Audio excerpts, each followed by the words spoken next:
অন্য হাটগুলো থেকে এ হাটটি একটু আলাদা। শত বছরের পুরনো এই জামদানি শাড়ির হাট। প্রতি শুক্রবার দেশের বিভিন্ন প্রান্ত থেকে এখানে ক্রেতা বিক্রেতারা মিলিত হন শাড়ি কেনাবেচার উদ্দেশ্যে।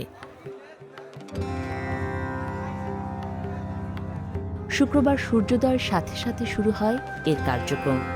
সকাল ৮টা থেকে ৯টার মধ্যে আবার সব ব্যস্ততা মিলিয়ে যায়। অপেক্ষা পরের সপ্তাহের।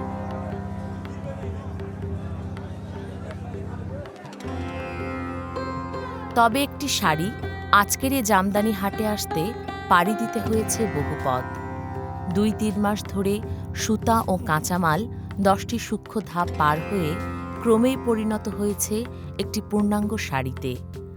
তাঁতি, বিক্রেতা ও ক্রেতার হাত ঘুরে অচিরেই এটি শোভা পাবে কোনো শাড়িপ্রেমীর পরনে। মনোমুগ্ধকর এই সৃষ্টির পেছনে রয়েছে দক্ষ তাঁতিদের অসাধারণ বুনন কৌশল আর প্রাচীনকাল থেকে ব্যবহৃত হয়ে আসা হস্তচালিত তাঁত। জামদানি শিল্পের বিকাশের জন্য সহায়ক আবহাওয়া অত্যন্ত গুরুত্বপূর্ণ। বাতাস, রোদ বা আর্দ্রতার একটু তারতম্য হলেই সারা মাস ধরে তৈরি করা সুতা বা শাড়ি দুটোই নষ্ট হয়ে যাওয়ার আশঙ্কা থাকে। ঢাকার অদূরে মেঘনা ও ব্রহ্মপুত্রের তীরবর্তী অঞ্চলের আর্দ্র আবহাওয়া জামদানি তৈরির জন্য বিশেষভাবে উপযুক্ত, আর তাই এ শিল্পের বিকাশ ঘটেছে সোনারগাঁও, ড্যামরা, নোয়াপাড়া, দক্ষিণ রূপসী, সিদ্ধিরগঞ্জ, মুরগাকুল, তারাবোর মতো জায়গাগুলোতে। সময় ও কারুকার্য ভেদে একটি জামদানি শাড়ি বিক্রি হয় ৩,০০০ টাকা থেকে ২ লক্ষ টাকায়। মধ্যস্বত্বভোগীরা হাট থেকে কম দামে শাড়ি কিনে ব্র্যান্ডগুলোর কাছে চড়া দামে বিক্রি করেন। ব্র্যান্ডগুলো আরও বেশি দামে সে শাড়ি বিক্রি করে। লাভের সিংহভাগ থেকে যায় তাদের কাছেই। আজকে যেই হাট গেছে, আজকের হাটে শাড়ির দাম অনেক কম গেছে। ঠিক আছে, অন্য হাটের থেকে আজকে শাড়ির দাম একটু কম গেছে। কারণ যেমন অন্য সপ্তাহে মনে করেন যে শাড়িগুলো বেচা যায় ১২,০০০, ১৩,০০০ টাকা, আর আজকে ১০,০০০, ৯,০০০, ১১,০০০ বেচছে। একই দামের শাড়ি, ১২,০০০ টাকা শাড়ি ওই ৯,০০০ টাকা আজকে বিক্রি করছে। তো একটা শাড়িতে ৩,০০০ টাকা যদি সপ্তাহে কমে যায়, কিন্তু মানুষের ইনকামের পথ কমিয়ে যেতেছে, কিন্তু খাওয়া দাওয়ার পথ কিন্তু ওর কমতেছে না। খাওয়া দাওয়ার যা খরচ তাই কিন্তু হইতেছে। এটার কারণ রয়েছে ভাই, যাতে যারা ব্যবসায়ী যাতে হেরা এই শাড়িগুলো আগে স্টক করে রাখে। যেমন সামনে ঈদ হইতেছে, ঈদের শাড়িগুলো মনে করেন যে আরও ১৫ দিন আগে থেকে এরা স্টক করে রাখছে, কিন্তু ওরা মুনাফা ঠিকই পাবে, তাঁতিরা পাইতেছে না। একটি শাড়ির জন্য দিনের পর দিন হাড় ভাঙা পরিশ্রম করলেও সত্যিকারের শিল্পীরা অধিকাংশ সময়ই ন্যায্য মূল্য পান না। বাংলাদেশের মধ্যে ব্যবসার মধ্যে এই জিনিসটা উল্টা। অন্য অন্য ব্যবসার মধ্যে মনে করেন মালিকরা গিয়া হাত দেওয়া জিনিস নয়, আর আমাকে এটা হাত দিয়ে নিয়ে দিতে হয়। ভাই আপনার এটা চলবো কিনা, এটা জিনিসটা সম্মান কম।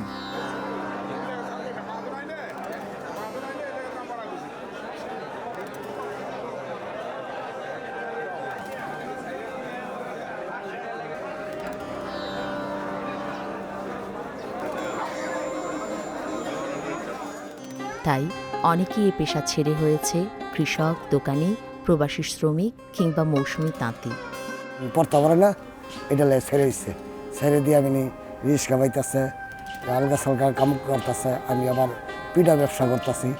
পুঁজি হইলে আমি আবার সামনে আগাইতে পারি। সুন্দর লাগবে, মানে পুঁজি লাগে না, টাকা টাকা হইলে মানে কাজ সুন্দর হয়। একসময় নারায়ণগঞ্জের ঘরে ঘরে জামদানির তাঁত ছিল। রান্নাঘর, বসার ঘরের মতো তাঁত ঘরও ছিল বাড়ির একটি অবিচ্ছেদ্য অংশ। ভাতিজা করে, বড় ভাই করে, বড় ভাইয়ের বউ করে। হ্যাঁ, আমি ভাইগো আমি শিখি নাই, এই বাইরে শিখছি আমার বাবার কাছ থেকে, আর ভাতিজাগো হেগে আমি শিখেছি। হ্যাঁ, আমাদের এলাকায় অনেক ফ্যামিলি আছে, সবাই মিলে এরকম কাজ করে, বিশেষ করে স্বামী স্ত্রীরা মিলে করে। আমি এই কাজ আমার বিয়ার পরতে দেখছি জামদানি কাজ, তারপর মনে করেন এই কাজ করতেছি আমি প্রায় 20 বছরের উপরে। শ্বশুর বাড়িতেই শিখা, আমার বাপের বাড়িতে এই কাজের কোনো ই নেই।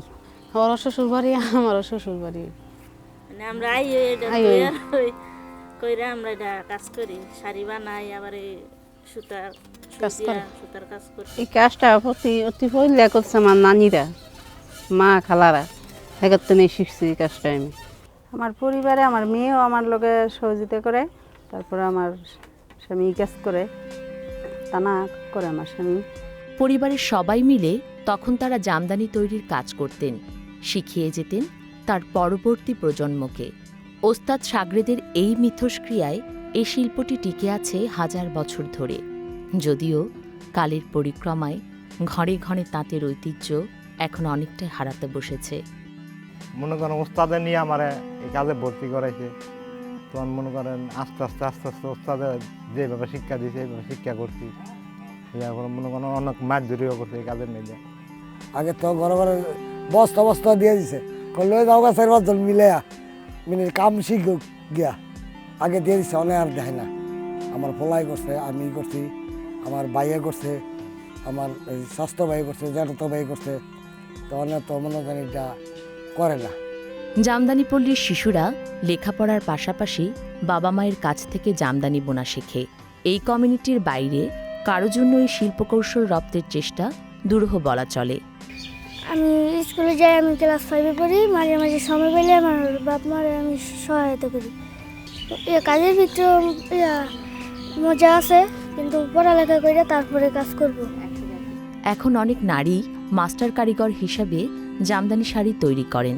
অনেকেই শিক্ষানবিশ হয়ে ওস্তাদের কাছে এ বিদ্যা রপ্ত করার চেষ্টা করছেন। মা শিখাইছে, এমন জিদ দেখাইছে মধ্যে মধ্যে, না পারলে ওরা আমি না পারলে অন্য জনের সাথে বুনছে, আস্তে আস্তে বুনছে। ওরা আমি আস্তে আস্তে শিখাইছে কেমন কান্ড বানানো লাগে, কেমন মাখু মারানো লাগে, কেমন কি পরে কেমন করানো লাগে, কাজ করে টাকা জমা। ওরা মা বাবা গরিব, ওদেরকে দিব, ওরা কাজ করবে দাদা। তবে বর্তমানে শিক্ষানবিশ না পাওয়াতে উদ্যোক্তারা দূর দূরান্ত থেকে শিশুদের নিয়ে আসছেন কাজ শেখানোর জন্য। এটা মনে হয় আমরা ঢাকার ভিতরে পাওয়া যায় না। এই বরিশাল, ফরিদপুর, এই ময়মনসিংহ, কিশোরগঞ্জের অন্য কাজটা করাইতে হয়। মানে এলাকার ফলাবাদ দেয় না, মানে ওই তাঁতিদের মূল্যায়ন করে না মানুষের, এর জন্য মনে করেন যে এলাকার ফলাবাদ দেয় না। এখন দূর দূরান্ত থেকে ফলাবাদ আনতে হয়, দরিদ্র ফ্যামিলি ওদের, যাতে ওদের ওইখানে টাকার হার কম, ঠিক আছে, খাওয়া দাওয়ার কষ্ট, ওই হিসাব করে মনে করেন যে একজনের দ্বারাতে আরেকজন ফলাবাদ আনা যায় আর কি। বাসা আমর সিং এই দেশে কাজ নাই, সারা জীবন থাকতাম না, যেমন আঙ্গ মতন শেষ হয়ে যাবে না, সেদিন আমরা বাড়ি চলে যাবো, 2 বছর থাকি। আমরা এই দেশে শিক্ষা যাবো না, বা এই দেশে গিয়া বয়মো একটা কাজ। জামদানির যতই কদর থাকুক, মুদ্রার অপর পাশের গল্প আমাদের জানা দরকার। একটি জামদানি তৈরিতে 2 জন কারিগরের 7 থেকে 180 দিন ধরে 12 থেকে 14 ঘন্টা শ্রম দিতে হয়। প্রতিটি শাড়ির সাথেই জড়িয়ে আছে কারিগরদের অসংখ্য ত্যাগ স্বীকারের গল্প।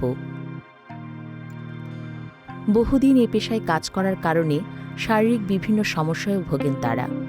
মনে করেন হাত ব্যথা করে, কি সময়তে মাজা ব্যথা করে, আডু ব্যথা করে, ঠান্ডা জ্বর তাই না, কিন্তু সেই সময় হুতাটা করন যায় না, চোখের সমস্যা দেয়, চোখে কম দেখা যায়। চোখের সমস্যা দেখে তো চশমা দিয়ে লইছি, অনেক কিছুক্ষণ না সুতা এটি দেখা যায় না। না, আমি ওদেরকে এই কাজ এখন শিখাই না, ওদেরকে এখন লেখাপড়া শিখাইছি। কুরবানির তৈরি করতে কইছে, এর জন্য কর্ম, কিন্তু বড় কর্ম নাই। আমরা যে পরিশ্রমটা করি, এই পরিশ্রমের তুলনামূলকভাবে আমরা এই পয়সা পাই না। অনেক মানুষের শিখে নেই কাজটা, এই পয়সা আর কি করবো, এই ধরে রাখছি। যদি শিক্ষা রাখে তাহলে কাজ করতে পারবো, আর যদি শিক্ষা না রাখে তাহলে কাজ করা বন্ধ। যখন কেউ এই শাড়িটা গায়ে জড়ায়, সে হয়তো টাকা দিয়ে কিনে নেয়, কিন্তু আসলে আমাদের এই পণ্যটা টাকার সাথে মিলালে আপনাদের হবে না। আমাদের অনেক কষ্টের, ঘামের একটা পারিবারিক গল্পের সাথে মিশে আছে আমাদের এই শিল্প। শত প্রতিকূলতার সঙ্গে লড়াই করে এখনও কিছু মানুষ জামদানি তৈরির এই পেশাটি আঁকড়ে ধরে আছেন। জীবিকার তাগিদ আর জামদানির প্রতি কারিগরদের বংশানুক্রমে গড়ে ওঠা মমতাবোধই এ শিল্পকে বাঁচিয়ে রেখেছেন প্রজন্ম থেকে প্রজন্মে। শাড়ি বুনে শেষ হয়ে গেলে অনেক সুন্দর লাগে দেখতে। যেমন কাপড় মেলা না এই সঙ্গে ভালো লাগে দুজনের নামে একই